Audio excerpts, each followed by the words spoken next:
আমি আপোনালোকক জনাব বিচাৰিছো এগৰাকী আৰক্ষী বিষয়াৰ কথা। আৰক্ষী বিষয়াগৰাকীৰ নাম হৈছে পাৰ্থসাৰথী মহন্ত। আৰু পাৰ্থসাৰথী মহন্তৰ কবিতাত প্ৰাণ পাইছে বাৰ্ধক্য জীৱনৰ বহু দুখৰীয়া ছবি। এবাৰ আমি আপোনালোকক টেলিভিছনৰ পৰ্দাত দেখুৱাব বিচাৰিছো এটা বিশেষ কবিতা, যিটো কবিতা ৰচনা কৰিছে পাৰ্থসাৰথী মহন্তই। আৰু পাৰ্থসাৰথী মহন্তৰ কলমত প্ৰাণ পোৱা সেই বিশেষ কবিতাটো আবৃত্তি কৰিছে আমাৰ সকলোৰে শ্ৰদ্ধাৰ অসমীয়া ছবিৰ এগৰাকী জনপ্ৰিয় অভিনেতা, মঞ্চ জগতৰো চিনাকি নাম কুলতা কুমাৰ ভট্টাচাৰ্যই। এই কবিতাটোৰ মাজেৰে বাৰ্ধক্য জীৱনৰ ভাল লগা কিছু দিশ উন্মোচিত কৰাৰ চেষ্টা চলাইছে কবি আৰক্ষী বিষয়া পাৰ্থসাৰথী মহন্তই। আৰু ইতিমধ্যে ছ'চিয়েল মিডিয়াত এই বিশেষ কবিতাটোৱে খলকনি তুলিছে। আজিৰ তাৰিখলৈকে 11 লাখৰো অধিক লোকে ছ'চিয়েল মিডিয়া যোগে এই কবিতাটো প্ৰত্যক্ষ কৰিছে। আহক চাওঁ সেই বিশেষ কবিতাটো। মোৰ দেখোন বুঢ়া হৈ বেয়া লগা নাই। ককাই আকাশত দেখুওৱা হাতীপতি ময়ো ককাক দেখুৱাম যেতিয়া মই ডাঙৰ হৈ যাম আৰু ককা সৰু। অবুজ মন অকাই পকাই ধৰি ৰাখিব খোজে ক্ষণ। ককা হ'বলৈ অজানিতে যেন সাজু হৈ আছিল মন। যৌৱনত উচ্ছল জীৱন, সংকটত মধ্য জীৱন। যৌৱন হেৰুৱাৰ শংকা, সময়ক খামুচি ধৰাৰ বাসনা, য'ত পত মন বাটফেৰা লগা হেন জীৱন। কিন্তু এতিয়া দেখিছো বুঢ়া হৈ বেয়া লগা নাই। 18 আৰু 21 বছৰীয়া জন্মদিনলৈ যেনেকে অধীৰ হৈ ৰৈছিলো, একেই উদ্দীপনাৰে এতিয়াও ৰৈ থাকো প্ৰতিটো জন্মদিনলৈ। প্ৰতিটো জন্মদিনত এতিয়া মোৰ বয়স এবছৰকৈ কমে। কেক আৰু ফুলবোৰ, দুগালত মৰমৰ চুমাবোৰ ককাৰ কোলাৰ হৈ ঘূৰি আহে। যেন ককা আইতাহঁত এগাল নাতি নাতিনী হৈ মোৰ কোলাত উঠি থাকে। গোটেই সোপাই মোক প্ৰতিটো জন্মদিনত আগতকৈ ডেকাহে দেখে। তেজ মঙহেৰে কেও নোহোৱা অকলশৰীয়া বুঢ়াটো চিৰসেউজ হৈ পৰে। নতুন বছৰৰ নতুন আশাৰ অপেক্ষাই মনটো উদ্বাউল কৰি তোলে। ককা নাতি, নাতি ককাৰ মাজত সময়ে পাকঘূৰণি খায়। মোৰ দেখোন বুঢ়া হৈ একেবাৰেই বেয়া লগা নাই। সেয়া আপোনালোকে টেলিভিছনৰ পৰ্দাত দেখিবলৈ পালে মোৰ দেখোন বুঢ়া হৈ একেবাৰেই বেয়া লগা নাই। আৰক্ষী বিষয়া কবি পাৰ্থসাৰথী মহন্তৰ কবিতাত এনেদৰেই প্ৰাণ পালে বাৰ্ধক্য জীৱনৰ কিছু ভাল লগা ইতিবাচক ছবি। আৰু কবিতাটো আবৃত্তি কৰিছে কুলতা কুমাৰ ভট্টাচাৰ্যই। আৰু ইতিমধ্যে এই কবিতাটোৱে ছ'চিয়েল মিডিয়াত ধুমুহাৰ সৃষ্টি কৰা পৰিলক্ষিত হৈছে।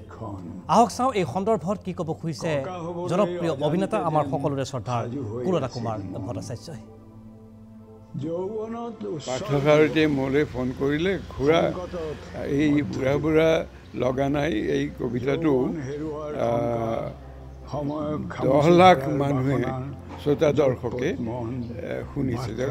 10 লাখ পাই গৈছে। এইটো এটা বিস্ময়কৰ। মানুহে এতিয়াও কবিতা ভাল পায়, কবি আবৃত্তি শুনিবলৈ ভাল পায়। এই কথাটো গম পায়। মই চমৎকৃত হৈছোঁ। এইটো প্ৰধান কৃতিত্ব পাৰ্থসাৰথী আৰু জেৰিফাই এইটো প্ৰচাৰ নকৰিলে এই শ্ৰোতাৰ প্ৰতিক্ৰিয়া আমি নাপালোঁ। সেয়া আপোনালোকে টেলিভিছনৰ পৰা দেখিবলৈ পালে কুলতা কুমাৰ ভট্টাচাৰ্যৰ মনৰ অনুভূতি আজিৰ তাৰিখত। কেৱল উৎসাহী কুলতা কুমাৰ ভট্টাচাৰ্যই নহয়, অসমৰ সাহিত্য সাংস্কৃতিক জগতৰ বহু ৰথী মহাৰথীয়ে এই কবিতাটো শুনি আপ্লুত হৈছে। আৰু তেওঁলোকে একেমুখে কবি পাৰ্থসাৰথী মহন্ত আৰু আবৃত্তিকাৰ কুলতা কুমাৰ ভট্টাচাৰ্যক শুভেচ্ছা জনাইছে। আহক চাওঁ তেওঁলোকৰ বক্তব্য। মোৰ দেখোন বুঢ়া হৈ বেয়া লগা নাই এই কবিতাটো যেতিয়া মই শুনিলোঁ শুনাৰ পিছত এক নতুন উদ্দীপনা মই ভাবোঁ যে বয়সৰ ফালে গতি লৈ থকা প্ৰত্যেক মানুহে জন্মদিনৰ দিনাখন অন্ততঃ ভাবে যে মই সঁচাকৈ বুঢ়া হৈছোঁ নেকি এনেকুৱা এটা ভাৱ হয় আৰু মনলৈ এটা অকণমান হ'লেও হতাশা ভাৱ আহে যেন পৃথিৱীখন এৰি যাবলৈ এটা মনে মনে প্ৰস্তুতি চলোৱা হয় অকণমান ক'ৰবাত দুখ থাকে যে মোৰ আৰু বেছি দিন নাই কিন্তু এই কবিতাটোৱে মোৰ বুঢ়া হৈ দেখোন বেয়া লগা নাই এই কবিতাটোৱে ইমান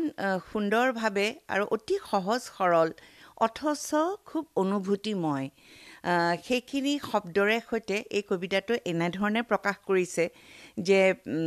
সঁচাকৈ মই ভাবোঁ যি বয়সৰে যি এবাৰলৈ হ'লেও নিজৰ জীৱনক জুখি জুখি চাইছিলে তেওঁলোকে এটা নতুন ধৰণৰ উদ্দীপনা পাব বৰ সুন্দৰ এটা অন্তৰ চুই যোৱা কবিতা আৰু সেইকাৰণে পাৰ্থৰ কবিতাবোৰ ভাল লাগে সামাজিক ঐতিহাসিক আবেগ সকলো বিষয়ৰ ওপৰত কবিতা সঁচাই অতি সুন্দৰ আৰু হৃদয় চুই যায় আৰু সেইকাৰণে হয়তো আবৃত্তি কৰিও খুব ভাল লাগে আৰু সঁচা কথা ক'বলৈ গ'লে মোৰ স্কুলৰ পাতত মই প্ৰথম পাৰ্থৰ কবিতাই পাঠ কৰিছোঁ তেখেতৰ ওপৰত কোৱাৰ ধৃষ্টতা মোৰ নাই তথাপি শুনি ইমান ভাল লাগিল ইমান সুন্দৰকৈ তেখেতে আবৃত্তি কৰিছে শুনিলে শুনি থাকিবলৈ মন যায় পাৰ্থসাৰথী মহন্তৰ মই এজন তেওঁৰ কবিতাৰ ফেন আৰু তেওঁৰ কবিতাবোৰ মোৰ এইকাৰণে ভাল লাগে তেওঁৰ ছাবজেক্টবোৰ খুব ডিফাৰেণ্ট মোৰ বুঢ়া হৈ বেয়া লগা নাই একদম দুটা বেলেগ বেলেগ কিন্তু ইমান সুন্দৰ মানে উপলব্ধি তেওঁৰ অনুভৱ যিখিনি তেওঁ কবিতা দুটাৰ মাজেৰে মানে প্ৰকাশ কৰিছে আৰু সেইটো মানে সঁচাকৈ মই মানে অভিভূত আৰু তেওঁৰ এই যে এক মাহৰ কম সময়ৰ ভিতৰতে 1 মিলিয়ন ক্ৰছ কৰিলে সেইটোৱে কি সূচায় এইটো তাৰমানে কবিতাৰ খুব বেছি মানে সকলোৱে কবিতা প্ৰেমী নহয় ভাল পাই পঢ়ে কিন্তু ইয়াৰ পৰা আমি এটা বুজি পাইছোঁ যে তেওঁৰ কবিতাই মানে কবিতা প্ৰেমীৰ সৃষ্টি কৰিছে বাৰ্ধক্য জীৱনৰ ভাল লগা ছবি কবি পাৰ্থসাৰথী মহন্ত কবিতাটোৰ আবৃত্তিকাৰ হৈছে কুলদা কুমাৰ ভট্টাচাৰ্য সকলোৰে পৰিচিত এজন ব্যক্তি মোৰ প্ৰিয় অভিনেতা প্ৰিয় ব্যক্তি আৰু সঁচাই খুব সুন্দৰ হৈছে আৰু ছ'চিয়েল মিডিয়াত এইকেইদিন এই কবিতাটোৱে খলকনি সৃষ্টি কৰিছে আৰু অসমীয়া কবিতাৰ ক্ষেত্ৰত ভঁৰাললৈ এইটো এটা সুন্দৰ উপহাৰ 1 মিলিয়ন ক্ৰছ কৰিছে এইটো উল্লেখনীয় কথা সঁচাই মইতো আচৰিত হৈছোঁ যে কবি যিসকলে কবিতা শুনি ভাল পায় পঢ়ি ভাল পায় সেইসকলৰ কাৰণে এইটো এটা খলকনি সৃষ্টি কৰিছে সঁচাই গৌৰৱ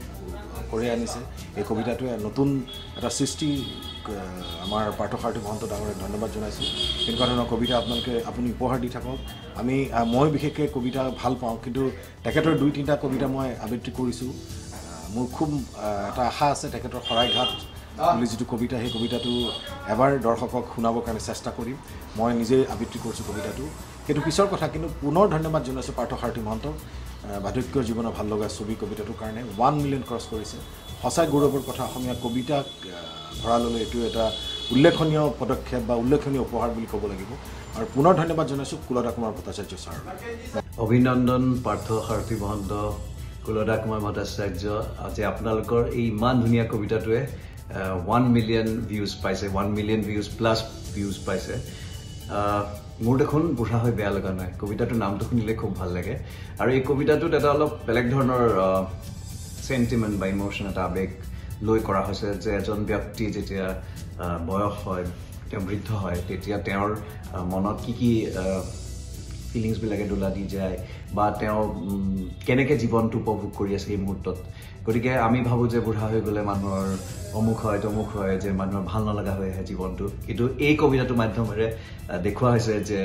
যিজন ব্যক্তিয়ে নেৰেট কৰি আছে তেওঁ কৈছে যে মোৰ দেখোন জীৱনটো উপভোগ কৰি ভাল লাগিছে এতিয়া যেতিয়া মই বৃদ্ধ হ'লোঁ গতিকে এটা খুব পজিটিভ কবিতা আৰু এটা অকণমান ব্যতিক্ৰমধৰ্মী কবিতা আৰু সেইবাবে হয়তো মানুহে ইমান পচন্দ কৰিছে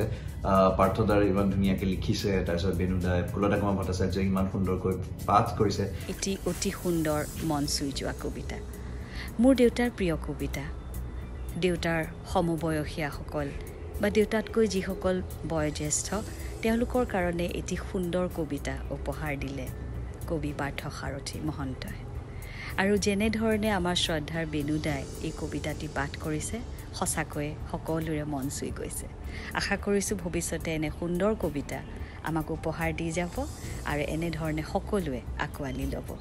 কংগ্ৰেচুলেশ্যনছ শেহতীয়াকৈ তেখেতৰ এটি কবিতা খুব জনপ্ৰিয় হৈছে বুঢ়া হৈ বেয়া লগা নাই আমাৰ সকলোৰে খুব শ্ৰদ্ধাৰ কুলদা কুমাৰ ভট্টাচাৰ্যদেৱ তেখেতে আবৃত্তি কৰিছে আৰু একেবাৰে কম সময়তে কবিতাটি 1 মিলিয়নতকৈ বেছি ভিউজ পাইছে গতিকে খুব হয় ছ'চিয়েল মিডিয়াত খুব সমাদৰ লাভ কৰিছে আৰু সঁচাকৈ বৰ মৰম লগা কবিতা এটি আমি যেন কবিতাটো শুনি থাকিলে এনেকুৱা লাগে যেন এটা সঁচাকৈ আমি এটা বাস্তৱত যেন এটা ঘটনা এটা বাস্তৱত হৈ থকা ঘটনা এটা বা এজন মানে ব্যক্তি এজনৰ বিষয়ে আৰু বিশেষকৈ পাৰ্থদাৰ কথাই ইমান ধুনীয়াকৈ প্ৰকাশ কৰিছে তাতে আকৌ শুনতে সোৱাগা হৈ পৰিছে যিহেতু কুলদা কুমাৰ ভট্টাচাৰ্যদেৱে আবৃত্তি কৰিছে খুব সাংঘাতিক সেইটোতো ক'বই নালাগে আচলতে গতিকে পাৰ্থদাৰ পৰা আমি আৰু বহুত আশা কৰিছোঁ কাৰণ ইমান এগৰাকী গুণী ব্যক্তি ইমান সুন্দৰকৈ তেখেতে নিজৰ ভাৱবোৰ প্ৰকাশ কৰে আৰু ক'ৰবাত যেন তেখেতৰ কবিতাৰ মাজত যেন আমি নিজক ক'ৰবাত বিচাৰি পাওঁ মানে পাৰ্থ যিহেতু এজন পুলিচ অফিচাৰ তেখেতে এইবিলাক দেখিছে আৰু দেখি মানে তেওঁ ইমান ধুনীয়াকৈ কবিতাবোৰ লিখিছে নহয় তেখেতে মানে এই তেখেতৰ প্ৰটেগনিষ্টটো কেৰেক্টাৰটোৰ ভিতৰত সোমাই যায় আৰু তেখেতৰ মানে যিখিনি সাইকোলজিকেল বা ইমোশ্যনেল প্ৰব্লেম বা ইণ্টেলেকচুৱেল প্ৰব্লেম হৈছে গোটেইখিনি ধুনীয়াকৈ প্ৰকাশ কৰে আৰু পাৰ্থ অকল ইমোশ্যনেল পয়েট নহয় দেই he is a thinking poet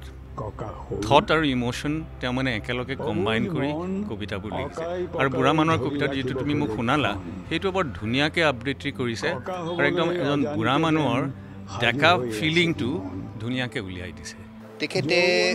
এটা খুব ভাল কবিতা লিখিছে বুঢ়া হৈ বেয়া লগা নাই যিটো আপোনাৰ অসমৰ অতি লেখত ল'বলগীয়া চিনেমাৰ আৰ্টিষ্ট আছিলে তেখেতে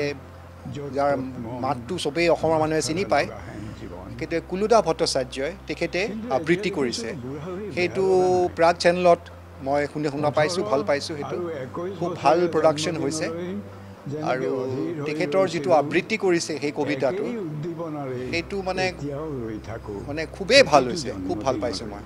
পাৰ্থসাৰথী মহন্তৰ কবিতাটো প্ৰখ্যাত নাট্যকাৰ আৰু বিশিষ্ট বুদ্ধিজীৱী কুলদা কুমাৰ ভট্টাচাৰ্যই আবৃত্তি কৰি কবিতাটোৰ এক ধৰণৰ এটা ব্যাখ্যা আগবঢ়াইছে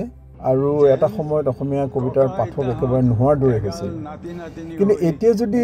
পাৰ্থসাৰথী মহন্তৰ এই কবিতাটো গৈছে প্ৰায় 10 লাখ মানুহে ভাল পাইছে তেতিয়াহ'লে এইটো এটা বৰ চাবলৈ গ'লে গুৰুত্বপূৰ্ণ কথা